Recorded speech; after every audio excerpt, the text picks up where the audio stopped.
खरी दिवाळी जर काही असेल तर ती बलिप्रतिपदा आहे. आजही उत्तर भारतामध्ये आपण गेलो तर मुख्य दिवाळीचे 2च दिवस आहेत, लक्ष्मीपूजन, अमावास्या आणि प्रतिपदा. याही पेक्षा एक महत्वाची कथा आपल्याला बलिप्रतिपदेची दिसते, म्हणजे बलिराजाची पूजा. गैरसमज बऱ्याच जणांचा होतो, काही विशिष्ट विचारसरणीच्या लोकांनी अपप्रचार केल्यामुळे बली म्हणजे बळीराजा, शेतकरी, बैल असा समज करून दिला गेलेला आहे. पण बली हा एक असुर राजा आहे. तर तो कश्यपांच्या वंशामध्ये म्हणजे एका ऋषीच्या वंशामध्ये, ब्राह्मवंशामध्ये जन्माला आलाय. तो बलिराजा इतका पराक्रमी होता, इतका महामना होता की त्याने आपल्या पुण्याईच्या आणि सत्कर्मांच्या जोरावर प्रत्यक्ष इंद्रालाही पराभूत केलं. इंद्राच्या मनात इन्सिक्युरिटी की माझं पद आता जात आहे का.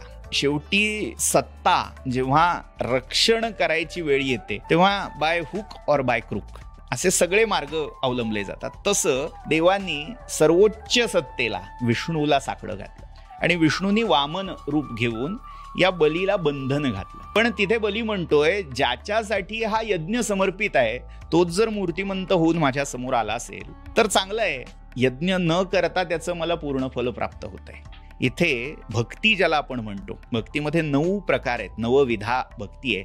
त्यातला शेवटचा ज्याला क्लायमॅक्स म्हटला जातो भक्तीचा, तो आहे आत्मनिवेदन. सगळं मी पण देवाला समर्पित करणं. ते बळीने मी पण त्या वामनाच्या चरणी समर्पित केलं. त्याचं म्हणणं होतं ना, माझ्याकडे सत्ता असली पाहिजे. तर भगवंतानी त्याला हे दाखवलं, सगळ्या विश्वाचा सत्ताधीश असणारा मी काळाचं महत्व टिकवण्यासाठी, जी व्यवस्था आहे ती टिकवण्यासाठी तुझ्यादारी याचक म्हणून मी आलोय. सर्व सत्ताधीश याचक होऊन तुझ्याकडे येतोय. म्हणजे ती जी व्यवस्था आहे, ते जे धर्म ऋत नावाचं तत्व आहे, त्याच्या नियमांचं पालन होणं किती गरजेचं आहे. आणि ते त्या बळीने ओळखलं आणि जसा तो परमात्मा स्वतःचं मोठेपण सोडून याचक होऊन आला, तसं याने सर्वस्वाचं दान त्याच्या हातावर सोडलं आणि त्या सर्वाबरोबर स्व म्हणजे मी, आय, इगो ही भावनाही त्याच्या हातावर सोडली.